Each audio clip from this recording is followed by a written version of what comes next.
Welcome to On the Hill podcast. My name is Evan Cummings. And I'm Clay Hall. All right, Clay, first topic we're going to move into here is the NCAA Sweet 16. I'm going to name off some games, and you tell me who you think will win the first games on Thursday, all right? First, we got Arizona and Duke. I'd go Duke. I'm right there with you. I would go Duke as well. I think Arizona's a good team, but I just think Duke is, they go 5 deep. You know what I mean? Their whole starting lineup can beat you at any time.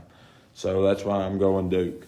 Moving to the next game, we got BYU versus Alabama. I'm taking BYU. Why? Okay, tell me why you're taking BYU. I don't know, Igor Demons, he's been going crazy. And Kevin Young's got the old Cougars rolling right now. Yeah, I mean, if you look at BYU, really no one expected them to come this far after you lose your head coach and you lose one of your best players in Jackson Robinson to Kentucky. But I think BYU made the right move from getting Kevin Young from the Suns, bringing him to the college game, and I think he's had a tremendous first year. Now, I don't think that they can guard Alabama. You know what I mean? Yeah. You got Sears, who is one of the best scorers in college basketball. So I think if they do win, I don't think it's not a possibility. But if they do win, it's going to have, they're going to have to score 100 points. Yeah. That's how I think it'll go. Moving on to the next game, you got Maryland and Florida. Florida. All right. Tell me why you got Florida. Florida's, I don't know, Walter Clayton Jr. I think is probably the best player in the country right now to me. I don't know. I just think he's just playing his best ball right now. And I think the Gators are rolling. UConn played a good game last game, and you know how Dan Hurley is in March. So, I don't know. I just think Florida's rolling at the right time. Yeah. I'm right there with you. I think Florida will win. I think Florida is one of the more complete teams as roster-wise in the tournament right now. You know what I mean? I think Florida's a team that can go 8 deep and be fine. Maybe even 9 deep, and still, it doesn't look like they took one of their starters out. So, looking at Maryland's not a bad team at all. You got Derek Queen obviously hit the game winner the other night to go to the Sweet 16, but I just don't think that Maryland can keep up with Florida with the game. You know what I mean? No, you're right, yeah. Moving into a game that I think is this is a big game for one of the teams, and if they win, it's going to make a lot of people mad. It's Arkansas versus Texas Tech. Tell me who you got winning that game. I really do. I got Texas Tech. I think Arkansas's had a really good run. Cal's got, I don't know. He's back. I don't know what else to say. He's flipped the switch and he's back in March, and I think they'll be good for the next couple of years. But I don't know. Texas Tech's had a good year, and I got Texas Tech. Yeah, I said this last week, and I'm going to say it this week. I think Arkansas is a team that can upset some people and make it to the championship. I really do. I think the way they're playing right now, they're playing as a team. You get Boogie Flam back coming into the tournament, which helps. He's one of the best freshmen to come in this year. And if you look at the way they're playing defense, right now they're 4th in block shots in the nation for defense. For block shots. So the defense they're playing is the kind of defense you need in the tournament right now. You know what I mean? So I got Arkansas win this game. I don't think Texas Tech is a powerhouse. Now, I do think they're a good team. But I still, the way that Arkansas is playing, the way that, Boogie's playing, the way that Calipari is coaching right now, which we haven't seen in about 4 or 5 years. I see him on the sidelines. I see him being energetic. I see the old Calipari back when, he first came to Kentucky and when he was at UMass. You know what I mean? Yeah. So I think this team I think they get past Texas Tech, and I think they make a deep run. It'd be something to see Arkansas and Kentucky, wouldn't it? Yeah, I would love to see Arkansas and Kentucky, get a rematch. That'd be something. That would be awesome. Let's move into Friday's games. Starting off Friday, we got Ole Miss versus Michigan State. Now, this is going to be my first big upset. I'm taking Ole Miss. I like Chris Beard and how Ole Miss is playing right now, and the Pubuela guy, the point guard, he's had a good March run, and I don't know. I mean, they played it close with Auburn in the SEC tournament, and every game after that they look good. So I'm picking Ole Miss. Yeah, I mean, this is a toss-up game for me because you look at the way Ole Miss is playing, and then you're like, okay, they got a real shot to win, you know what I mean? But then you look at the other side of the ball, and you got Tom Izzo, coach of Michigan State, one of the greatest coaches to coach the college game. So, I'm going to go with Michigan State just because I'm going to give the edge to Tom Izzo. I think Tom Izzo is a great coach. I think he prepares his guys the right way, and I think he always has a good game plan coming into every game. Yep. So I think I'm going to go with Michigan State on this game, but I won't be surprised if Ole Miss wins this. Yeah. Moving on to the next game. This is a rematch for the third time. Kentucky versus Tennessee. Tell me who you got and tell me why. Now, I'm going to be honest here. Kentucky's won the past two matchups. First game, we didn't have Lamont Butler. Second game, we didn't have Jackson Robinson. Mm-hmm. We're still not at 100%, but Pope, I don't know. Pope just knows how to beat them. It's tough to beat a team 3 times. It is. But I just have a feeling, the Kentucky fans are going to show out in Indianapolis, and Pope's going to have them rolling. So I got the Wildcats again for the third time. Wildcats for the third time. I do. This game can really go anywhere. You're looking at two teams that are very good. And, honestly, Kentucky's playing the best defense they've played all year, I think. Yes. They started the tournament, and I don't know what changed it. But they're actually guarding now. They're sprinting back on defense, getting block shots. You got Amari Williams down there in the paint. I think he's playing some of the best ball that he's played. Even though he's missing shots, he's getting you 5 to 6 blocks a game. He's getting you some steals. So, but just with the experience in March Madness that Tennessee has, it's hard not to choose them. You know what I mean?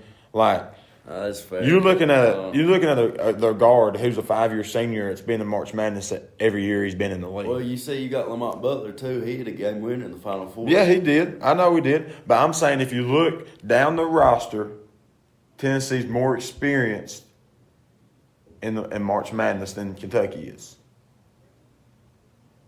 I don't know. I don't know how to feel about that. I don't. It's really a toss up. I'm not saying Tennessee's going to win. I'm not saying they're going to lose. I don't really. This is a game that it's like you can go either way and feel comfortable. Yeah. You know what I mean? So for that sake, I'm going to have to go with Tennessee, just because it's hard to beat a team 3 times. It is. Well, it really is. it is. You know what I mean? So I'm going to go with Tennessee in that game, but I'm not going to be shocked if Kentucky wins. Moving on to the next game, you got Michigan and Auburn. I'm going to go with the Auburn Tigers. They've not looked their best in March and towards the end of the year, but I don't know. I just think Auburn's the better team, the better matchup. Janai Broom's going to have a good game. Chad Baker and Mazzar's going to have a good game. Tahad Pettiford. They got all the guys that can go far. So I'm picking Auburn. Yeah, I see why you're picking Auburn, but, for me, Auburn is Bruce Pearl. He's a great coach. He's one of the best in NCAA right now, but he always finds a way to lose in March Madness. He always finds a way to lose in March. Well, there hasn't been this much firepower on his team. No, there hasn't. But still, at the end of the day, he's had the past 2 years, he's had really good teams, and he's still lost. You know what I mean? So this is going to be my first big upset of the Sweet 16. I'm going to take Michigan here, and I'll tell you why. I think Michigan is playing great right now. I think their coach has them rolling.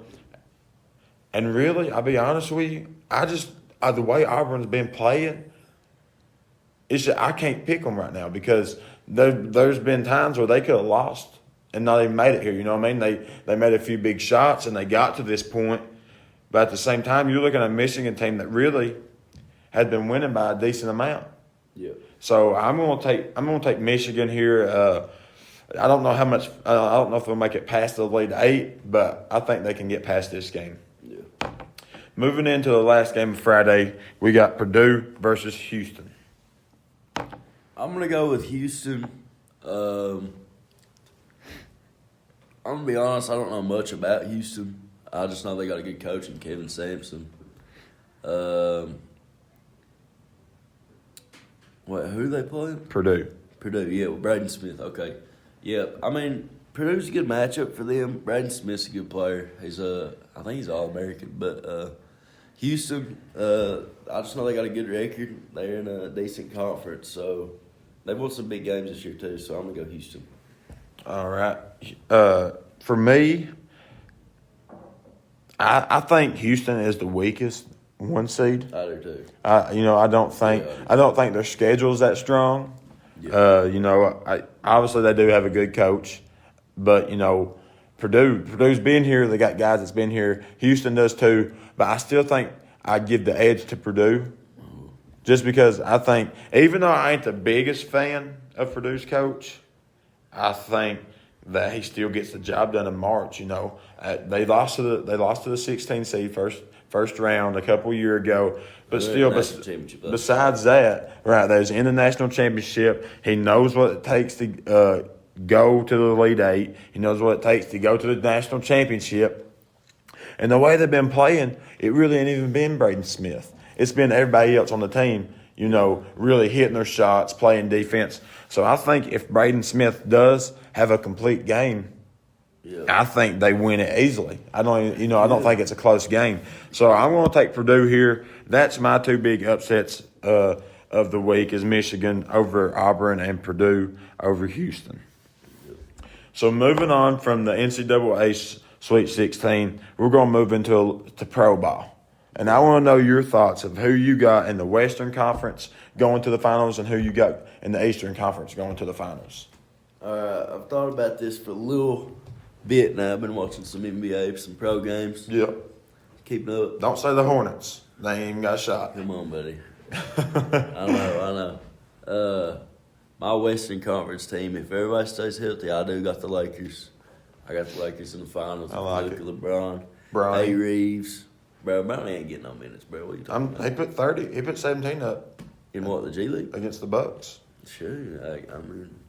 I guess, but he ain't going to be playing in them playoffs. No, he will not be. But, yeah, I got the Lakers. Their trio is just, three of the best players in the league. Well, you look at the Lakers, everybody was worried. They didn't accept the Mark Williams trade. They sent him back to Charlotte, and everybody was worried about, who's going to be their big man. But right now, with LeBron healthy and Luka healthy, they can run small ball. Because you got Jared Vanderbilt who can play the five and who can defend anybody. I feel like it's harder on LeBron, though. Because LeBron has had to step up on the defensive side. Right, but that's okay. Because LeBron, here's how I think basketball goes. If you play hard defense, the offense is going to come easy to you. You know what I mean? So LeBron having to step up and play defense, I don't think it's a bad thing for him. You know what I mean? It's going to make him play harder. It's really making everybody else on the team play harder because everybody has to step up. The rotations have to be different. You got to be in help more because, you do have a smaller guy guarding a 7-footer. So I think, the rotations are different, but also it's making everybody play harder. It's making them play more as a team. So I don't think it's a bad thing for the Lakers. That's a good take. Who you got in the Eastern Conference? I really believe it's a toss-up between the Cavs and the Celtics. I think if I had to pick one, I would pick the Cavs right now just because they're deeper. Mm-hmm.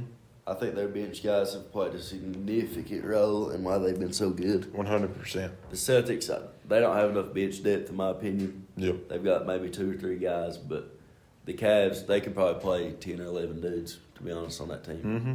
So, yeah, I'm not mad at that either, but I'm going to go Lakers. With the Western Conference, I'm going to agree with you. I think the Lakers will get there. OKC they're a good team. They're probably the best team in the NBA besides the Cavs right now. but they're just too young. They ain't got the experience. You know, when you get into the finals, to the playoffs, you got to have guys with experience. You know what I mean? They're young and they're going to be good for a long time if they can keep that group together. You know, how free agency goes and things, but if they can keep the group together, they're young. They're going to be good for a long time. But right now, it takes guys to win. Right now, it takes guys with experience. Everybody knows you can't win with younger guys just coming into the league. So I'm with you there. I'm going to take the Lakers in the Western Conference. In the Eastern Conference, so I'm going a little direction with. I think it's going to be the New York Knicks. Oh, wow. I think if the New York Knicks can stay healthy, you got a guy in Jalen Brunson that can give you 30 a night. We've seen him do it in the playoffs. You got a guy in Cat who can give you a double every night. You know, if he's healthy, is the bad part with him. You got to keep him healthy. Yep. And then you're looking at the rest of their roster. You got Malik Bridges and OG Anunoby, who are really two defensive studs. You know, you can really throw them on anybody, and they're gonna have problems. Yeah. The guy they're guarding, you know what I mean? And then they ain't really deep, but they got guys that can come off the bench and give you minutes. You know what I mean? You got McBride. Yep. McBride coming off the bench. Cam Payne coming off the bench. He has experience in the finals with the Phoenix Suns. So, and then you got Tom Thibodeau, who, he's a really good coach. Now, do I think that he can play his guys 48 minutes a game in the playoffs? No. But at the end of the day, they've done it for 82. They're going to do it for 82 games. Yeah. So, I got the Knicks coming out of the Eastern Conference. I think that, I think it's going to be hard for them just because I think the East is so packed. You know, like you said, you got teams like the Celtics, you got the Cavs, and you got the Knicks. There's really three teams that I think can go all the way. Yeah. But I'm just going to go with the Knicks. All right, we're going to come down to we've talked about college, we've talked about the pros. I want to come down to high school ball a little bit. You know, starting this week, starting tomorrow actually, you got the Sweet 16 here in Kentucky starting up. And I just want, I want to talk about these games a little bit because we got a mountain team here. You know, we got Breathitt. They're facing, what's the team they're playing? North Laurel from, over that way. So, what do you how do you think that game is going to go? I think the spread I heard yesterday is like 10 and a half for North Laurel. I don't know much about North. I know they got Reese. That's that's Reed Shepherd's cousin. Yep. Yeah. I heard he's a pretty good player. Austin's a pretty good player for Breathitt. But I don't know. I mean, all these Sweet 16 games could go either way. Yeah. To be honest, I mean, there's a lot of good teams always down there. There's not really a team down there I think that's going to get blown out. No. So, I don't even know. Even looking at Great Crossing, I don't think Great Crossing is going to blow everybody out. You know, you got Malachi Marino, who's obviously 7 foot, going to Kentucky, one of the best players in the nation. Yeah. But still, at the end of the day, they played Frederick Douglass, was it, in the region championship, and it was only a 2-point game. So it really can go either way. But looking back at Breathitt, I've told people this. I think Breathitt has a nice road to the Final Four. You know what I mean? I'm not saying they're going to win it easily, but if you can get past North Laurel, you're looking at playing Lawrence County or I can't remember who they play. Lawrence County and somebody. It is Montgomery County. Okay. So I think that is two teams that Breathitt can play with. Because, you got a guy like Austin Sperry. He's one of the most athletic guys that you will find in college ball. He can, he can do a standing windmill. Yeah. So I think that, it's going to take a lot for Breathitt to get there, but I don't think it's not possible for them. I think they can do it. Yeah. So, but I just want, look at some guys in the tournament. Kentucky, we always get talked about how we ain't a basketball state. You know what I mean? State, yeah. So a high school state. But you're looking at some guys. You got Xander Carter from Ashland. Yeah. He's going to Liberty. You got Austin Sperry. He's going to play. Yeah. That's what Cam and Evan Hall played. Yep. You got Malachi Marino going to UK. I mean, you've got a good amount of, like, you can put, there's a good amount of individual players that are going to great schools Yeah. in Kentucky.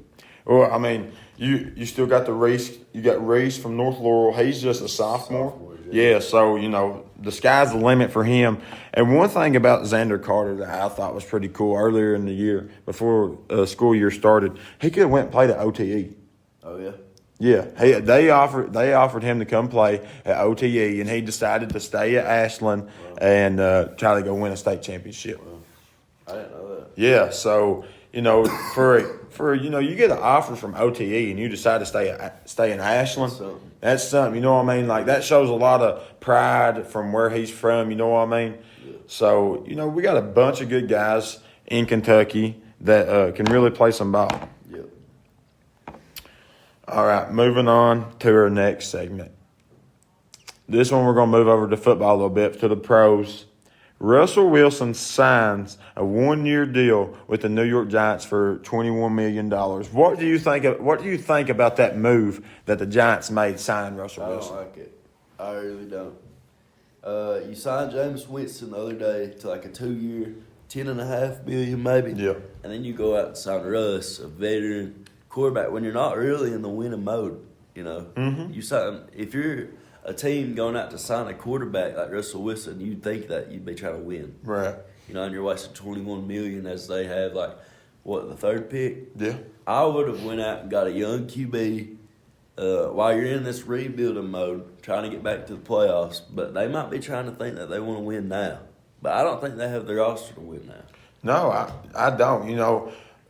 The Giants, you're looking at it, Malik Neighbors is your best receiver, and he's going into his second year. Everybody, most in history, second-year guys have a slump. You know what I mean? We can look at C.J. Stroud this year. He did not have as great of a season as he did his rookie year. You know what I mean? They still made it to the second round of the playoffs, but if you look at individual stats, he didn't have the year that he had his first season. And also, just looking at Russell Wilson, if I'm Russell Wilson, I don't want to go to the Giants. I'm trying to win another Super Bowl so I can retire. Yeah. You know what I mean? I'm trying to get another ring, so I can just say, hey, I got 2 of them. Yeah, I'm gonna go ahead and get out of the I league. don't know what his decision making was going there. If I'm the Steelers, if I'm the Vikings, I'm going out and looking to sign Russell Wilson.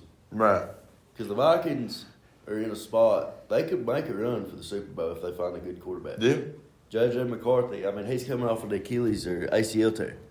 That could damage your career, your NFL Right. career. Yeah. And he has no snaps in the pros yet. So you don't know how he's going to turn out. Yeah. You're looking at JJ like he's a rookie. You know what I mean? Yeah. Because like you said, he has no snaps in the NFL. So I don't think it's the right move for either side. I don't think it's the right move for the Giants. I don't think it's the right move for Russell Wilson. Yeah.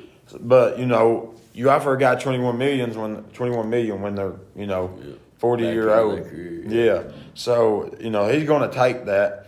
But if I'm the Giants, you sign Jameis Winston. We all know he throws a bunch of interceptions, but still he's a guy that can lead your team. And you got the 3rd pick in the draft, and you're looking at you can get a guy like Shador. Yeah. You can get a guy like Cam Ward, or you can get a guy like Jackson Dart. And you can let Jameis Winston build them up. You can let him lead that team. I think there's at least 3 or 4 QBs in this class that can make an impact on the league in the next couple of years. Yeah, But for sure. I don't know. I don't like it from the Giants, but I don't know. We'll see, I guess. Yeah, we'll just have to see how the season goes. But right now, I don't think it's the right move for either side of the ball.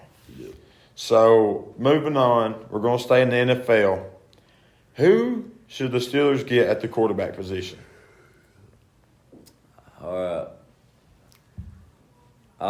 You've talked about this a little bit. Yeah. But I've saw Aaron Rodgers has visited the Steelers. Nowhere close near a deal. But if I'm the Steelers, I'm not giving him $20 million a year. No. I'm not. He didn't have a great year last year. He wasn't awful, but he's just getting old. But if you can get Aaron Rodgers for probably, I would say 10 to 12 million, I would do it. Right. But other than that, I'm going in the draft and I'm getting a quarterback. As in like Jackson Dart, I think that's the best case scenario for the Steelers, just because Shador, Cam, they're supposed to be the top two guys, and Jackson Dart's right behind them. So Yeah, I mean, I'm right there with you. You know, I'm iffy on Aaron Rodgers. If we can get him for the right deal, sign him. You know what I mean? But I don't want us to give him 2 year, $20 million a year. You know, that's too much for a guy of his age, and that's what he's going to want. Yeah. But if we can get him at about $17 million a year, you know, I would take it because I mean, you know, you're saving $6 million there.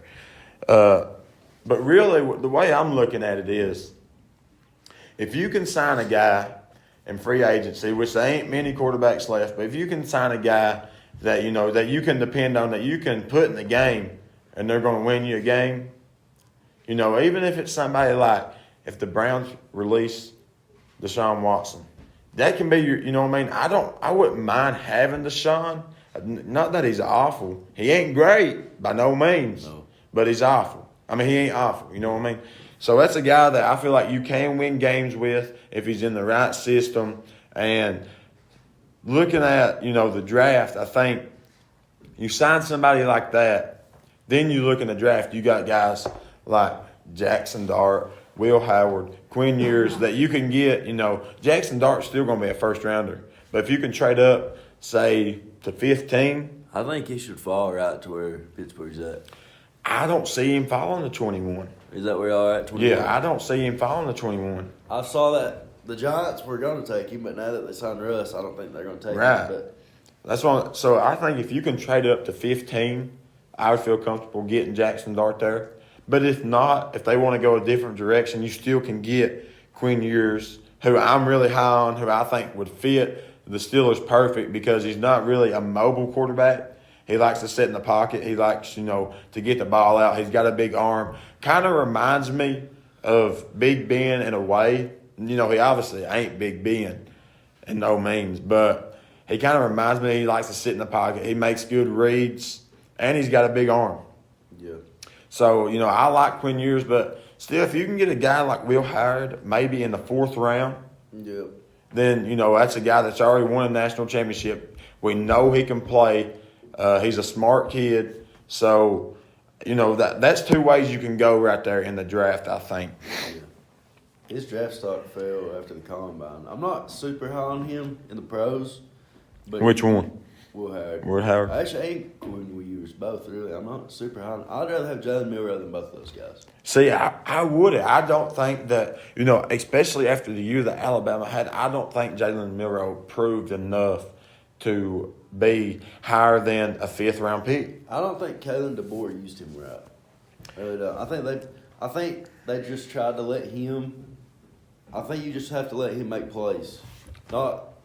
I think he was just like. I'm trying to find the word. I think the opposite. I think he was held back, to be I honest. think they tried to let him make too many plays. Because if you look how Kalen DeBoer ran his system in Washington with Michael Penix, it was really Michael Penix going out there scrambling around and making a play. And I don't think Jalen Milroe is as good of a quarterback as Michael Penix. If you look at when Nick Saban was there, Nick Saban, he had a system. He had a system for a long time, and that's what you ran. You know what I mean? So I think Jalen Milroe, I don't think he's a guy that is going to make big-time plays for you. I don't think he can go out there and, like most quarterbacks, like Jackson Dart, like Cam Ward, like Shador, go out there and make you a play, scramble out of the pocket, and, you know, just make up something on the fly. I don't think he's one of those quarterbacks. I think he's a system quarterback that is, you know, he can run, but if you can run, it's kind of like Lamar Jackson. Lamar Jackson, a great quarterback, 3-time MVP, but Lamar Jackson, we both know his throwing is not the best. Yeah. So when you get a guy on the run like that, and he's out here throwing over their heads like he did in the playoffs, or throwing it in the dirt, just because he's trying to make a play, but he can't with his arm.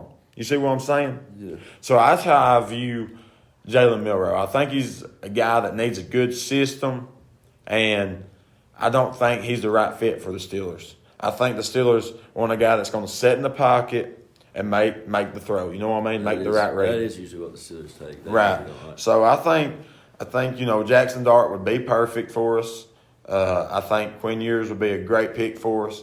you're really looking at 3 guys you can take in the draft for the Steelers. I don't think, unless you get Aaron Rodgers, you ain't getting a quarterback that's going to be able to win in the playoffs. You know what I mean?